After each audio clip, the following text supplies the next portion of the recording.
તો વડોદરામાં એમએસ યુનિવર્સિટીની વધુ એક બેદરકારી સામે આવી છે। 70 વિદ્યાર્થીઓના ભવિષ્ય સાથે ચેડા કર્યા છે। ઇન્ટરનલ પરીક્ષા આપી છતાં ગેરહાજર દર્શાવવામાં આવ્યા છે। પરિણામમાં ગેરહાજર દર્શાવતા વિદ્યાર્થીઓ અટવાયા છે। પરિણામમાં છબરડાની આશંકા વ્યક્ત કરવામાં આવી રહી છે। એક્સટર્નલ પરીક્ષાના પરિણામ પર અસર વર્તાઈ છે। તો એમએસ યુનિવર્સિટીનો આ મામલો સામે આવ્યો છે। સંવાદદાતા હાર્દિક અમારી સાથે જોડાયેલા છે। હાર્દિક, જે વિદ્યાર્થીઓ હાજર હતા તેમને ગેરહાજર દર્શાવવામાં આવ્યા છે, એટલે વિદ્યાર્થીઓએ હવે શું કરવું તે સવાલ છે। હાર્દિક, બિલકુલ થી આ વિશ્વવિખ્યાત એમએસ યુનિવર્સિટી એક સમય હતો કે પોતાની આગવી શિક્ષણ પદ્ધતિના કારણે વિશ્વવિખ્યાત હતી, પરંતુ તેમાં જે લાલિયાવાડી ચાલી રહી છે તેના કારણે આ યુનિવર્સિટી જે છે આ દિવસે ને દિવસે સમાચારની સુર્ખીઓમાં આવતી હોય છે। આ વખતે જે ગંભીર બેદરકારી જે સામે આવી છે, આર્ટ્સ ફેકલ્ટીના લગભગ 70 જેટલા વિદ્યાર્થીઓ હતા કે જેમને પોતાની પરીક્ષા આપી હતી, પરંતુ પરિણામ જાહેર ન થતા વિદ્યાર્થીઓ જે તે ફેકલ્ટીમાં ગયા હતા અને ત્યાં જઈને તપાસ કરતા આ 70 વિદ્યાર્થીઓને પરીક્ષામાં ગેરહાજર દર્શાવાયા હતા, જેના કારણે આજે 70 વિદ્યાર્થીઓ છે તેમની ચિંતામાં વધારો થયો છે। હાલ પ્રાથમિક દ્રષ્ટિએ તો પરિણામની જે પ્રક્રિયા છે તેમાં છબરડો થયો હોવાની આશંકા છે, પરંતુ યુનિવર્સિટીના સત્તાધીશોના પાપે લાલિયાવાડીના કારણે ઇન્ટરનલ જે પરીક્ષા હતી તેના પરિણામની અસર એક્સટર્નલ પરીક્ષાના રિઝલ્ટ પર જોવા મળી છે, જેના કારણે આજે વિદ્યાર્થીઓ જે છે તેમનું ભવિષ્ય જોખમમાં મુકાયું છે અને વિદ્યાર્થીઓ દ્વારા અગાઉ રજૂઆત કરવામાં આવી હતી, પરંતુ તેમની સમસ્યાનું સમાધાન જે છે હજી સુધી આવ્યું નથી। જે હાર્દિક, આપ જોડાયેલા રહેશો। તો વડોદરામાં નશાકારક ટેબ્લેટનો જથ્થો જપ્ત કરવામાં આવ્યો છે અને 3.70 લાખની નશાકારક ગોળી મળી આવી છે। ખટંબા ગોડાઉન વાઘોડિયામાં તપાસ હાથ ધરવામાં આવી છે, તો ઘર અને મેડિકલ સ્ટોરમાં તપાસ હાથ ધરવામાં આવી। વિપુલ રાજપૂત, કેયુર રાજપૂત સામે ફરિયાદ નોંધવામાં આવી છે। તો નશાકારક ટેબ્લેટનો જથ્થો મળી આવ્યો છે અને એ અંગે વધુ તપાસ પણ હાથ ધરવામાં આવી છે। સંવાદદાતા હાર્દિક જોડાયેલા છે। હાર્દિક, નશાકારક ટેબ્લેટનો જથ્થો જપ્ત કરવામાં આવ્યો છે, આખરે આ વેપલો કેટલા સમયથી ચલાવવામાં આવી રહ્યો હતો? બિલકુલ, જો આખો આ વેપલાની વાત કરીએ તો આની સાથે વિપુલ રાજપૂત અને કેયુર રાજપૂત જે છે તે સંડોવાયેલા છે અને લાંબા સમયથી તેઓ મેડિકલ સ્ટોરની આડમાં આ પ્રમાણે જે દવાઓ જે છે પ્રતિબંધિત તેમનું વેચાણ કરવાતા હતા। અગાઉની વાત કરીએ તો 32 લાખના મુદ્દામાલ સાથે કુલ 49 લાખ રૂપિયાના મુદ્દામાલ જે છે તે એસઓજી દ્વારા કબજે કરવામાં આવ્યો હતો। ત્યારે આજે બંને આરોપીઓ છે તેમની કડકાઈથી પૂછપરછ કરતા ચોંકાવનારા ખુલાસા જે છે તે થઈ રહ્યા છે। જે આરોપી જે છે તેની તપાસ કરતા વધુ જે ટેબ્લેટનો જથ્થો છે તે મળી આવ્યો છે અને જે નશાકારક સિરપ હોય છે તે પણ મળી આવી છે। ત્યારે ખટંબાના ગોડાઉન વાઘોડિયા રોડના મેડિકલ સ્ટોરમાં તપાસ જે છે તે કરવામાં આવી હતી। ઉલ્લેખનીય બાબત છે કે પોલીસે જે ટેબ્લેટની સિરપ કબજે કરી છે તે ખૂબ જ પ્રતિબંધિત છે, એટલે કે ડોક્ટરના પ્રિસ્ક્રિપ્શન વગર તેને કોઈ પણ વ્યક્તિને વેચી ન શકાય, પરંતુ આ જે આરોપીઓ છે તેઓ મેડિકલ સ્ટોરની આડમાં આ જે નશાકારક પદાર્થો છે, દવાઓ છે તે વેચીને યુવાનોને નશાના રવાડે ચડાવતા હતા। ત્યારે આ પોલીસે વિપુલ રાજપૂત અને કેયુર રાજપૂત સામે વધુ ગુનો દાખલ કરીને તેમની વધુ પૂછપરછ હાથ ધરી। જે હાર્દિક, આપ જોડાયેલા રહેશો। તો વડોદરામાં તલવારથી કેક કાપવી હવે ભારે પડી છે। પોલીસે યુવકને કાયદાનો પાઠ ભણાવ્યો છે। તલવારથી કેક કાપતો વિડીયો વાયરલ થયો હતો। પોલીસે ક્રિસ મુલાણીની ધરપકડ કરી છે। તો કેક કાપવામાં આવી હતી અને તલવારથી આ કેક કાપી હતી તે અંગેનો વિડીયો વાયરલ થયો છે। સંવાદદાતા હાર્દિક ફરી એકવાર જોડાયેલા છે। હાર્દિક, જાહેરમાં આ તલવાર વડે કેક કાપવામાં આવી, હવે કયા પ્રકારનો પાઠ પોલીસ દ્વારા ભણાવવામાં આવ્યો છે? બિલકુલ થી યુવાનોની વાત કરીએ તો સોશિયલ મીડિયામાં ફેમસ થવા માટે, પોતાનો રોપ જમાવવા માટે યુવાનો પોલીસનો પ્રતિબંધ હોવા છતાં, મનાઈ હોવા છતાં આ પ્રકારની રીલ જે છે તે બનાવતા હોય છે। આ યુવક જે છે તેનો જન્મદિવસ હતો અને જન્મદિવસ નિમિત્તે એક રોયલ એનફિલ્ડ બાઇક જોઈ શકાય છે, તેના પર કેક મૂકવામાં આવી છે અને યુવક જે છે જાણે કોઈ શહીનશાહ હોય તેમ હાથમાં તલવાર લઈને આવે છે અને ત્યારબાદ કેક કટિંગ કરે છે। ત્યારે આજે એની રીલ છે તે જોતજોતામાં વાયરલ થઈ ગઈ હતી અને રીલ જે છે તે પોલીસ પાસે પહોંચી હતી।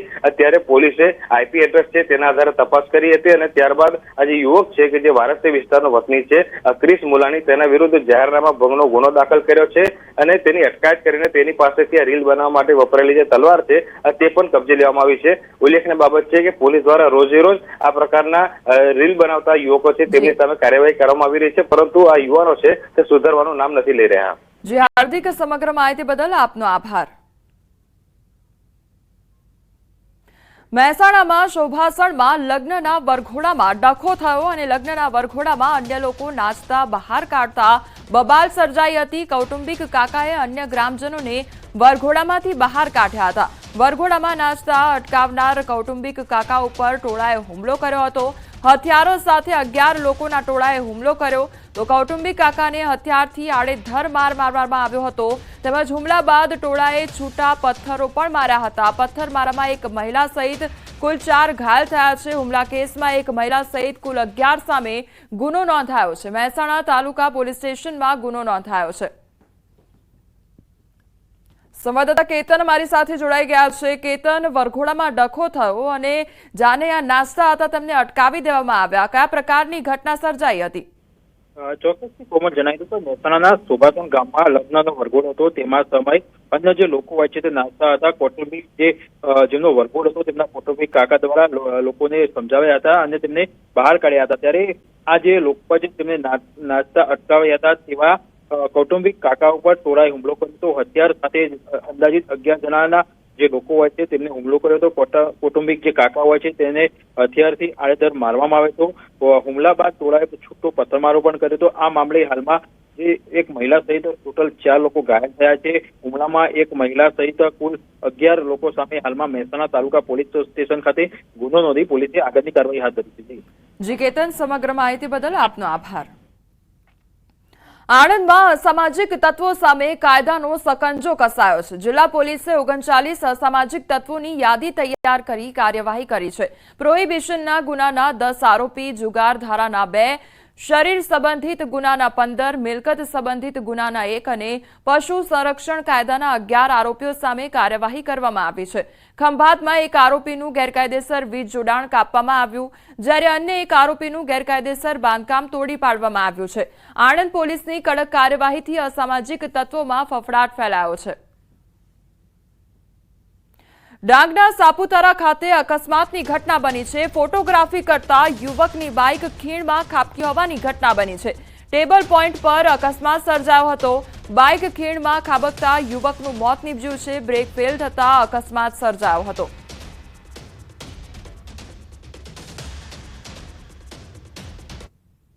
બોટાદ બરવાડા હાઈવે પર પણ અકસ્માતની ઘટના બની છે। ટેમ્પો અને ઇકો કાર વચ્ચે અકસ્માત સર્જાયો। ટેમ્પોમાં સવાર એકનું મોત નીપજ્યું, જ્યારે 3 મહિલા ઇજાગ્રસ્ત થઈ છે। અકસ્માત સર્જી ઇકો કાર ચાલક ફરાર થયો છે તો ઇજાગ્રસ્તોને સારવાર માટે ખસેડવામાં આવ્યા છે।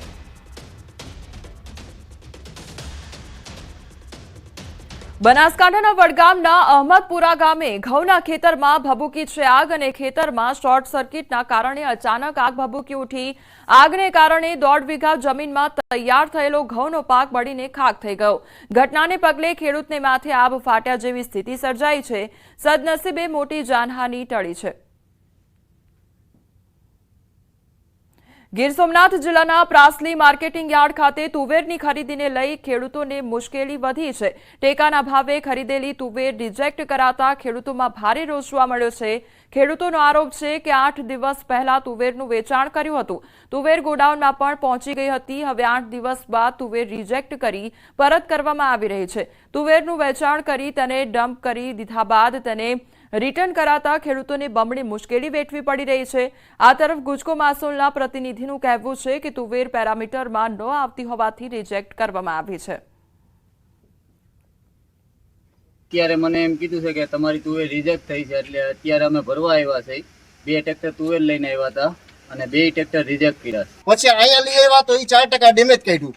હવે 4% ડેમેજ તો અત્યારે જે બારદાન જે ભરેલા છે એ લોકોના ચેક કરેલા ઈ તમે 2 બધા ખેડૂતની એવી ગણતરી માંગણી છે કે 2 બારદાન ખોલી અને તમે ચેક કરો। ઈ તુરદારનો ચેક કરો ને અમારી તુરદાર અત્યારે જે લઈ આવ્યા ઈ તુરદાર તમે ચેક કરો। પેરામીટર પ્રમાણે લેતા નથી, અહીંયાથી રિજેક્ટ થાય છે, એટલે આપણે પેરામીટરમાં એ પ્રમાણે જોખીએ છીએ। પેરામીટરની ઉપર આવે એ રિજેક્ટ થાય છે।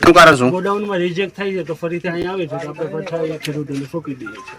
રિજેક્ટ થઈને પણ સાફ કરીને લાવવાની પાછી કે અમુક વેપારીઓનો માલ ડેમેજ હોવા છતાં પણ જોખી લેવામાં આવે છે, જ્યારે સામાન્ય ખેડૂતોના માલને જોખવામાં આવતો નથી। વધુમાં એક ચોંકાવનારી ઘટના એ જાણવા મળી છે કે 8 દિવસ પહેલા અમુક ખેડૂતોના માલ જોખાઈ ગયા, એમને બારકોડ લાગી ગયા અને આજે 8 દિવસ પછી એમના માલને રિજેક્ટ કરવામાં આવ્યો છે।